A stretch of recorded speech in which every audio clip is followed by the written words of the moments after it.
Вот, дорогие друзья, водоем Пятилетка. Хорошее место для отдыха с семьей.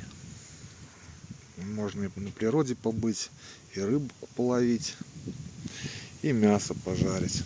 Если кому-то есть интерес это мясо кушать. А так водоем красивый, чистый. Здесь все. Почему нет? Это кто живет в Ставрополе, в его окрестностях, можно проводить с семьей замечательное время в районе нашего города. Хорошего дня.